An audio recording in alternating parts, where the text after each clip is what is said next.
दोस्तों, बप्पी दा इस दुनिया से चले गए। वो पंच तत्व में विलीन भी हो गए। उनके जाने से पूरी म्यूजिक इंडस्ट्री, पूरे देश में, दुनिया में उनके चाहने वाले अब तक गमजदा हैं, उन्हें याद कर रहे हैं। हर कोई यही कह रहा है कि उन्हें नींद को लेकर हुई एक बीमारी थी जिस वजह से उन्हें अस्पताल ले जाया गया और फिर वो चल बसे। मगर असली सच ये नहीं है दोस्तों। जी हाँ, असली सच कुछ और ही है। आखिरी वक्त में जो हुआ वो बीमारी नहीं थी बल्कि कुछ और था, और डाइनिंग टेबल पर ही, जी हाँ, अस्पताल में नहीं बल्कि डाइनिंग टेबल पर बप्पी दा ने दुनिया छोड़ी थी। तो क्या हुआ था मंगलवार की रात को बप्पी दा के साथ? कैसे खाना खाते खाते वो चले गए? सब कुछ आपको बताते हैं। आप भी वीडियो को शेयर करें और इसे लेकर कमेंट में अपनी बात, अपनी राय जरूर रखें और चैनल के साथ जुड़कर चैनल को सब्सक्राइब कर हमारी आवाज बने। तो बप्पी लाहिरी के लिए दुनिया भर में लोग गम में डूबे हुए हैं। उनके अचानक चले जाने से हर कोई हैरान है। हर कोई जानना चाहता है कि आखिरी 24 घंटे या कहें कि आखिरी घंटों में बप्पी दा के साथ क्या हुआ। अब तक कहा जा रहा था कि बप्पी दा को नींद को लेकर जो बीमारी थी, जिसमें रात में सोते समय सांस रुक जाती है, लेकिन असली वजह जो अब सामने आई है वो बिल्कुल अलग है, बिल्कुल दूसरी है। और ये सब कुछ बप्पी दा के साथ रहने वाले, उनके घर पर ही रहने वाले उनके दामाद गोविंद बंसल ने बताया है। आखिर क्या हुआ था उस रात? कैसे अचानक चले गए बप्पी दा? सब कुछ गोविंद बंसल ने बताया। गोविंद ने बताया कि हम सोमवार को बप्पी दा को अस्पताल से लेकर घर आए थे और वो ठीक भी थे। मंगलवार को उन्होंने ठीक से खाना खाया था और वो पूरी तरह से ठीक थे। गोविंद बंसल के मुताबिक करीब 8:30 से 9 बजे के बीच हमने डिनर किया और बप्पी दा ने भी डाइनिंग टेबल पर आकर सबके साथ डिनर किया, सबके साथ बातचीत की। वो बिल्कुल ठीक थे। जी हाँ, बप्पी दा ने डाइनिंग टेबल पर डिनर किया था, लेकिन जैसे ही बप्पी दा ने खाना खाया तो उनकी हालत बिगड़ना शुरू हो गई। जी हाँ, बप्पी लाहिरी के दामाद गोविंद बंसल ने बताया कि खाना खाते खाते ही बप्पी दा की पल्स गिरना शुरू हो गई और अचानक से उनको पसीना भी आने लगा। हम लोगों को समझ में नहीं आया कि ये क्या हुआ और क्यों ये हो रहा है।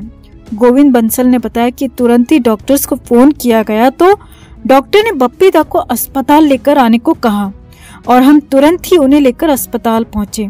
अब गोविंद बंसल का कहना है कि अस्पताल ले जाते ही डॉक्टर्स ने उन्हें मृत घोषित कर दिया। जी हाँ, मंगलवार की रात को करीब 11:45 पर बप्पी दा को लेकर घोषणा कर दी गई, लेकिन गोविंद बंसल का कहना है कि वो घर पर ही चल बसे थे क्योंकि उन्हें आया था हार्ट अटैक। जी हाँ, बप्पी दा किसी अन्य बीमारी की वजह से नहीं गए बल्कि बप्पी दा को हार्ट अटैक आया था और उसी वजह से वो चले गए और उसका पता अब चला है। अब उसके बारे में दामाद गोविंद बंसल ने बताया है, यानी जिस नींद वाली बीमारी OSA की बात कही जा रही थी वो ठीक हो चुकी थी। बप्पी दा ठीक हो चुके थे, लेकिन डाइनिंग टेबल पर हार्ट अटैक की वजह से बप्पी दा चले गए और उन्होंने दुनिया छोड़ दी। बताया जा रहा है कि बप्पी दा ने आखिरी सांसें अपनी बेटी रीमा की बाहों में घर पर ही ली थी। हालांकि डॉक्टर्स के मुताबिक बप्पी लाहिरी का निधन ऑब्स्ट्रक्टिव स्लीप एपनिया यानी कि OSA की बीमारी की वजह से हुआ था, जो कि वो पिछले 1 साल से इससे पीड़ित थे। इसके साथ ही वो बढ़ती उम्र के साथ कई और भी स्वास्थ्य संबंधी दिक्कतों का सामना कर रहे थे। बप्पी दा इंडस्ट्री में 48 साल तक रहे। उन्होंने अपने करियर में करीब 5000 गाने कंपोज किए। उन्होंने हिंदी, बंगाली, तमिल, तेलुगु, मलयालम, कन्नड़, गुजराती, मराठी, पंजाबी, उड़िया, भोजपुरी, असमी भाषाओं के साथ बांग्लादेश की फिल्मों और अंग्रेजी गानों को भी कंपोज किया। यानी कि दुनिया भर में उनकी फैन फॉलोइंग है, दुनिया भर में उनके चाहने वाले हैं। और अब बप्पी दा को लेकर पता चला है कि उनकी आखिर में जान कैसे गई, कैसे वो चले गए। तो उसकी वजह हार्ट अटैक है, जो कि उनके दामाद गोविंद बंसल ने बताया है। तो बप्पी दा को लेकर, बप्पी लाहिरी को लेकर आपकी क्या यादें हैं दोस्तों? आप भी कमेंट में बताएं और वीडियो को भी शेयर करें। Bappi Lahiri obstructive sleep apnoea नाम की बीमारी से पीड़ित थे और करीब साल भर से उनका इलाज चल रहा था, लेकिन पिछले 2 महीने में उनकी दिक्कत बढ़ गई थी और करीब 1 महीने से तो वो अस्पताल में भर्ती थे। अब आगे बढ़ने से पहले, पूरी बात बताने से पहले, पूरा सच आपके सामने रखने से पहले थोड़ा सा आपको इस बीमारी ऑब्स्ट्रक्टिव स्लीप एपनिया के बारे में बताते हैं। तो इस बीमारी को शॉर्ट फॉर्म में OSA भी कहते हैं। और ये बीमारी होने पर मरीज को रात में खर्राटे ज्यादा आने लगते हैं और इसी दौरान अचानक से सांस भी बंद हो जाती है और सांस बंद होने से मरीज की नींद भी टूट जाती है। अब सांस बंद होने का समय 1 सेकंड से लेकर 1 मिनट का हो सकता है और ये एक बार ही नहीं बल्कि एक ही रात में करीब 80 से 100 बार हो सकता है। जी हाँ, OSA होने पर एक रात में करीब 100 बार सांस रुक सकती है और हर बार ये 1 मिनट तक के लिए हो सकता है। अब शरीर के अंदर इससे कार्बन डाइऑक्साइड ज्यादा हो जाती है, ऑक्सीजन की कमी हो जाती है, जिससे स्लीप डिसऑर्डर हो जाता है। इंसान सो नहीं पाता, उसको घबराहट होने लगती है और शरीर के अंदर गंदी गैस यानी कि कार्बन डाइऑक्साइड ज्यादा हो जाती है। अब ये हालांकि इतनी बड़ी बीमारी भी नहीं है, इतनी खतरनाक बीमारी भी नहीं है कि इससे जान चली जाए, लेकिन इसके साथ कुछ और बीमारी हो जाए तो फिर हालात खराब हो सकते हैं। और यही बप्पी दा के साथ भी हुआ। बप्पी लाहिरी करीब 2 साल से OSA से पीड़ित थे। उन्हें लगातार समस्या बढ़ रही थी। पिछले साल उन्हें कोविड भी हुआ था और वो ठीक भी हो गए थे।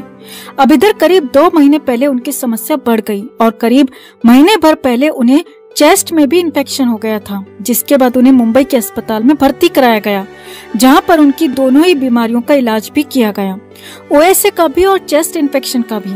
अब आगे देखिए आखिरी 24 घंटे में क्या हुआ। तो करीब महीने भर अस्पताल में रहने के बाद सोमवार को बप्पी दा को डिस्चार्ज कर दिया गया था। अब डिस्चार्ज होने का मतलब ही है कि मरीज ठीक हो चुका है और घर पर बाकी का इलाज होगा, घर पर ही सब कुछ होगा। और बप्पी दा भी ठीक हो चुके थे। सोमवार दोपहर के बाद शाम तक घर भी पहुंच गए थे। अब सोमवार को बप्पी दा ठीक रहे, सोमवार की रात भी ठीक रहे, मंगलवार के दिन भी बप्पी दा पूरी तरह से ठीक थे। लेकिन मंगलवार की रात में अचानक उनकी तबीयत बिगड़ गई, तबीयत खराब हो गई। रात के करीब 3 बजे डॉक्टर को फोन किया और डॉक्टर को घर पर बुलाया गया। डॉक्टर ने तुरंत ही अस्पताल लेकर चलने को कहा और मंगल और बुध की दरमियानी रात को बप्पी दा को अस्पताल पहुंचाया गया। रात में खूब कोशिश हुई, इलाज हुआ, मगर उन्हें बचाया नहीं जा सका और कुछ ही घंटों बाद बुधवार की सुबह उनके निधन की घोषणा कर दी गई। खबर आ गई।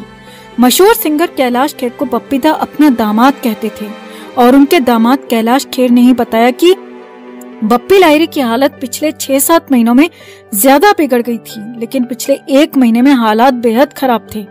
उन्होंने बातचीत करना भी बंद कर दिया था। कैलाश खेर ने कहा, लेकिन जब सोमवार को उन्हें वापस घर लाया गया तो हमें उम्मीद थी कि अब सब कुछ ठीक हो जाएगा, क्योंकि बप्पी दा ठीक लग रहे थे।